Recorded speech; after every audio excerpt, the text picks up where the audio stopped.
ఓం శ్రీ గురుభ్యో నమః. ఈరోజు మనము రత్నాకరుడు వాల్మీకిగా ఎలా మారాడో చెప్పుకుందాం. ఈ రత్నాకర్ అనే వ్యక్తి అడవిలో జంతువులను చంపి వాటి మాంసాన్ని అమ్మి కుటుంబాన్ని పోషిస్తూ ఉండేవాడు. అప్పుడు నారద మహాముని కనబడి, ఓయి రత్నాకర్, నీవు ఈ పాపం పనులు చేస్తున్నావు కదా, ఎందుకోసం అని అడిగారు. నేను నా కుటుంబాన్ని పోషించటానికి అని రత్నాకర్ చెప్పారు. అప్పుడు నారదుడు, నువ్వు చేసే కర్మలకి నీ కుటుంబంలో ఎవరైనా బాధ్యత వహిస్తారా, ఆ కర్మలను పాలు పంచుకుంటారా అని అడిగారు. ఎందుకు పంచుకోరు, పంచుకుంటారని రత్నాకర్ చెప్పారు. అప్పుడు ఇంటికి వెళ్ళి రత్నాకర్ భార్యని, తల్లిని, నేను చేసే పనుల్లో నా కర్మలను మీరు భాగస్వాములుగా తీసుకుంటారా అని అడిగారు.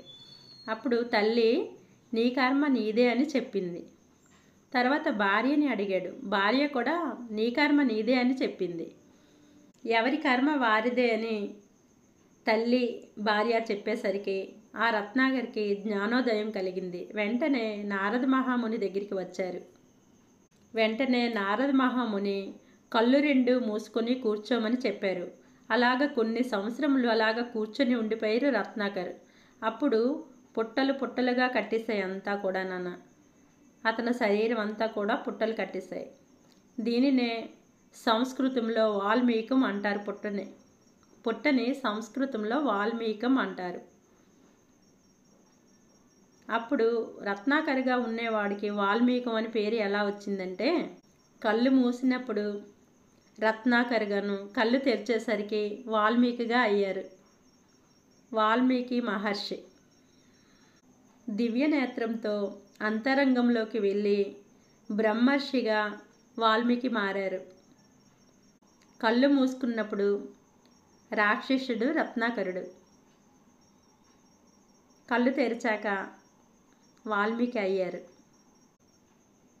బ్రహ్మర్షి కావాలంటే అంతరంగంలోకి ప్రయాణించి జరగబోయే వాల్మీకి రామాయణాన్ని రచించారు.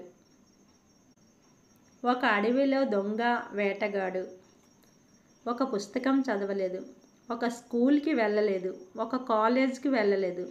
ఎలా వచ్చింది అంతటి జ్ఞానం? కేవలం శ్వాస మీద ధ్యాస పెట్టి ధ్యానం చేయటం వలన ఒక రత్నాకర్ అనే వ్యక్తి ఒక వాల్మీకి, బ్రహ్మర్షి వాల్మీకిగా తయారయ్యారు. రాక్షసుడు రత్నాకరుడు కళ్ళు తెరుచుకున్నప్పటికీ వాల్మీకిగా అయిపోయారు. ఎంతటి అద్భుతం!